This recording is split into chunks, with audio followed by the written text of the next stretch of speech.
Hai, apa kabar semuanya? Semoga kabar Anda baik-baik saja.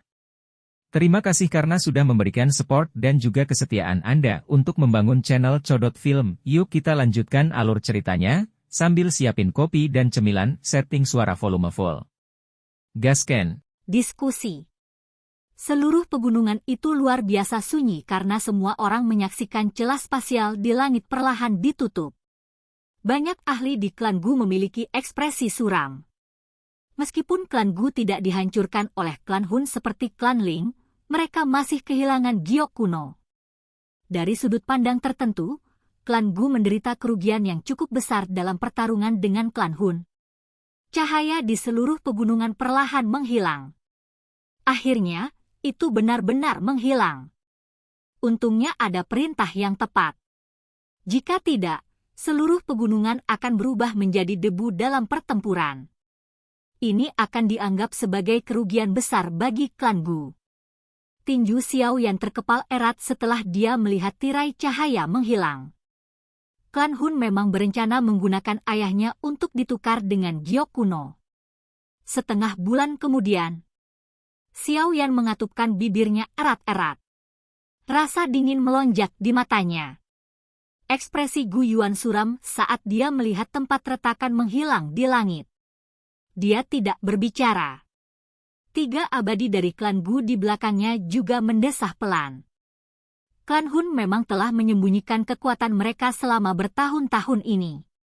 Siapa yang bisa berharap bahwa Nihility Devouring Flame tidak hanya sepenuhnya pulih tetapi bahkan telah maju ke bintang 9 Dou Sheng.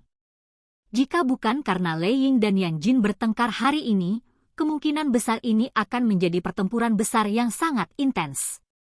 Setelah klan Hun menghilang, cincin di jari Lei Ying dan Yang Jin tiba-tiba menyala saat mereka berdiri di sisi lain. Fluktuasi spiritual yang mengandung beberapa informasi ditransmisikan ke dalam pikiran mereka.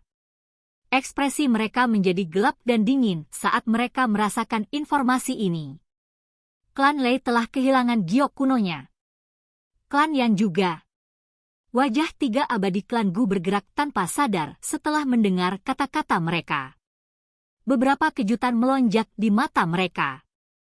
Hun Tiandi memang mengatakan yang sebenarnya. Mereka juga menyerang klan Yan dan Lei saat mereka menyerang klan Gu. Batu giok kuno dari 2 klan telah ditempatkan di tempat yang paling dijaga ketat. Klan Hun telah meluncurkan serangan skala besar pada klan Gu, di mana mereka bisa menemukan kekuatan untuk menyerang secara terpisah. Gu Dao tanpa sadar membuka mulutnya dan berkata, "Berdasarkan informasi yang saya terima, klan itu juga memiliki seorang penatua yang tiba-tiba mengkhianati kami. Dia mencuri batu giok kuno dan melarikan diri. Selain itu, dia kemudian diterima oleh para ahli dari klan Hun." Ekspresi wajah Lei Ying sangat waspada. Dia tidak menyangka kejadian seperti itu juga pernah terjadi di klan Lei. "Kita semua telah meremehkan klan Hun," kata Yan Jin perlahan.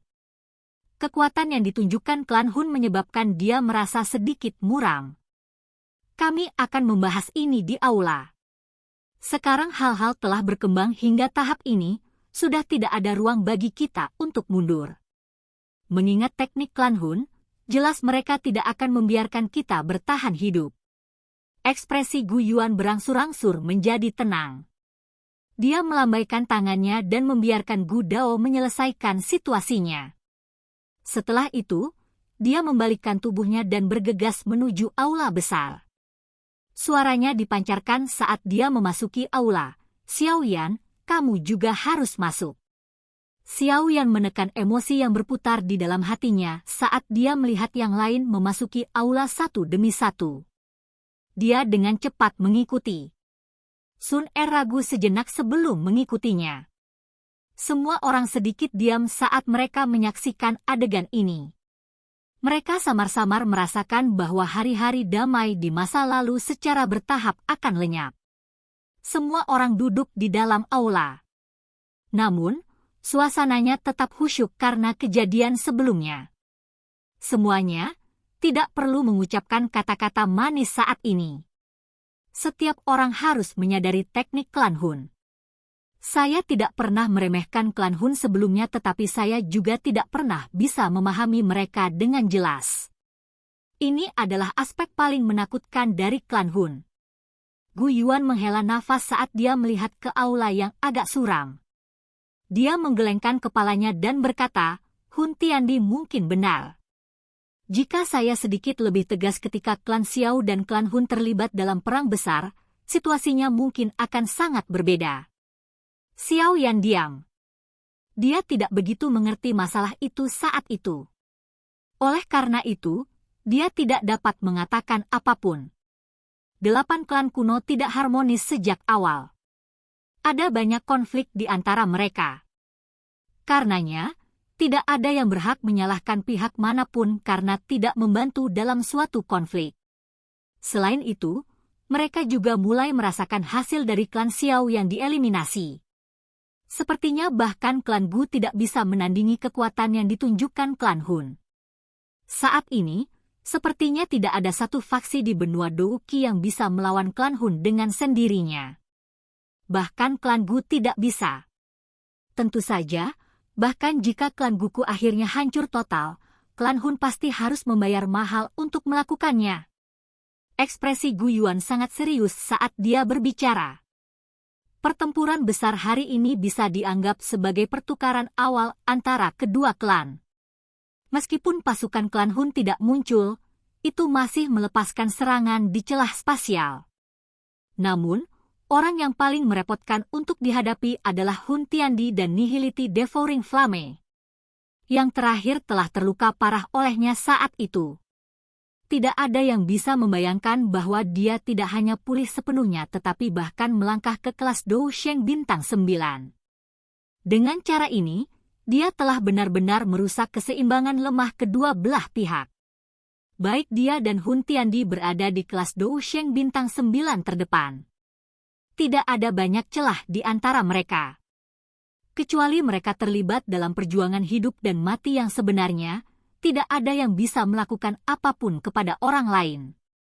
Jika Nihility Devouring Flame ditambahkan, dia tidak akan bisa bertarung dengan mereka berdua dikombinasikan dengan kekuatannya. Oleh karena itu, membentuk aliansi adalah satu-satunya metode untuk menangani klan Hun. Nihility Devouring Flame pernah melahap Raja Tuling, oleh karena itu, dia memiliki kemampuan klan Tuling. Di mata klan Hun, kami, klan kuno, setara dengan mata air garis keturunan mereka, semua orang mungkin tidak senang dengan status ini. Karena itu masalahnya, hanya ada satu jalan yang harus kita ambil. Ini untuk menghancurkan klan Hun. Keinginan membunuh yang kuat tiba-tiba melonjak di dalam aula setelah kata-kata itu terdengar.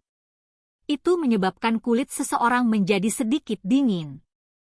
Penatua Gu Yuan, maksudmu, aliansi untuk bertarung dengan klan Hun bersama? Lei Ying bertanya. Tidak ada pilihan lain selain ini. Kekuatan yang ditunjukkan klan Hun hari ini sangat luar biasa. Apalagi, tidak ada yang tahu jika ada kartu truf lain di dalam klan Hun. Seseorang benar-benar mengalami kesulitan untuk memahami klan misterius ini. Gu Yuan perlahan berkata.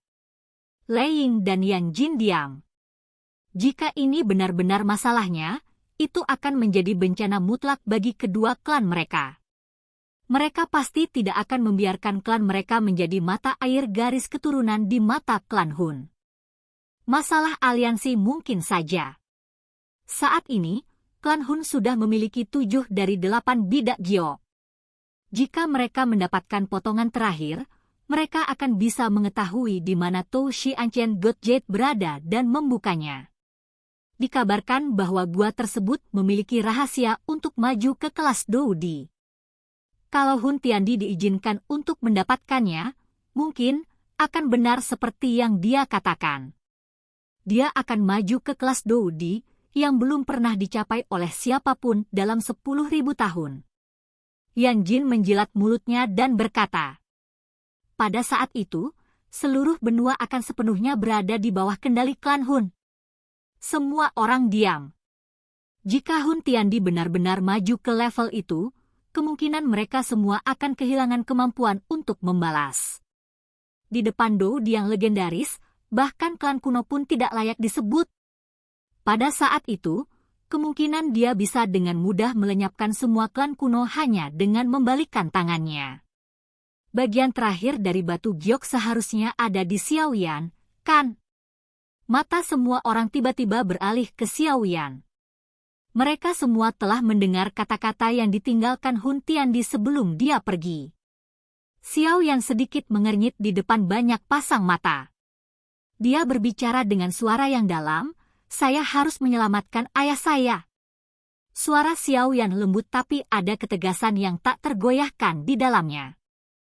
Kamu harus menyadari hasilnya jika Hun Tiandi diizinkan untuk membuka rumah Dewa Kuno Toushi. Alis merah cerah Yan Jin bergetar dan berkata. Xiaoyan diam. Namun, dia terus menggelengkan kepalanya. Potongan terakhir giok kuno pasti akan tetap ada di tubuhnya. Ayahnya telah ditangkap oleh klan Hun selama lebih dari 1 dekade. Setiap kali dia memikirkan hal ini, hatinya mulai terasa sedikit bengkok.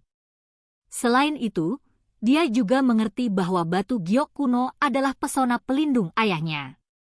Jika bukan karena giok kuno ada di tangannya, kemungkinan ayahnya sudah menemui ajalnya. Mata Gu Yuan menatap Xiaoyan. Sesaat kemudian, dia hanya bisa tersenyum pahit dan menghela nafas. Saat ini, Xiaoyan tidak lagi sendirian seperti dulu.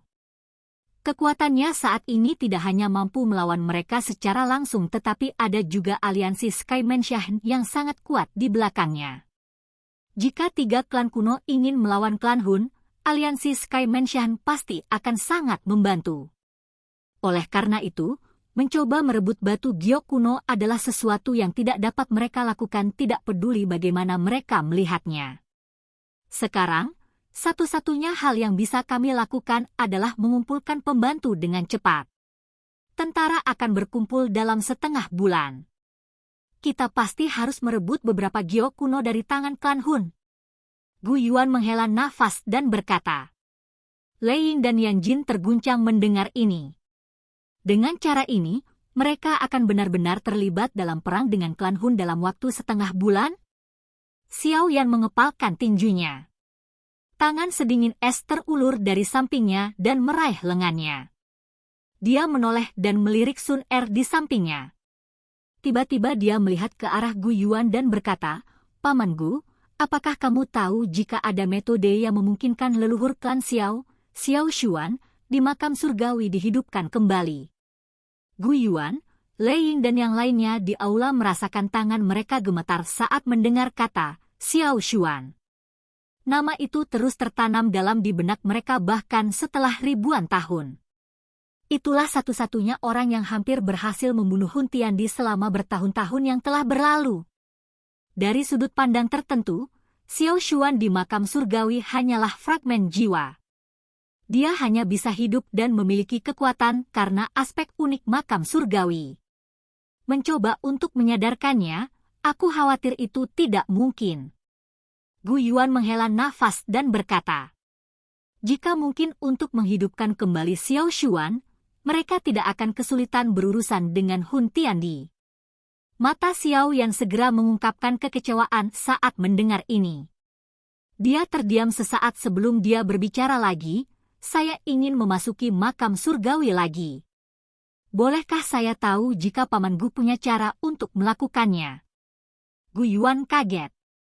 Dia ragu-ragu sejenak sebelum mengangguk perlahan. Jika Anda bersikeras melakukannya, saya akan dapat mengirim Anda masuk mungkin, Anda dapat menemukan Xiao Xuan dan melihat apakah dia punya cara untuk menghidupkan kembali dirinya. Silakan pergi ke. Oke guys, jangan lupa like, comment, share, and subscribe di channel Codot Film. See you next video, peace out and bye-bye.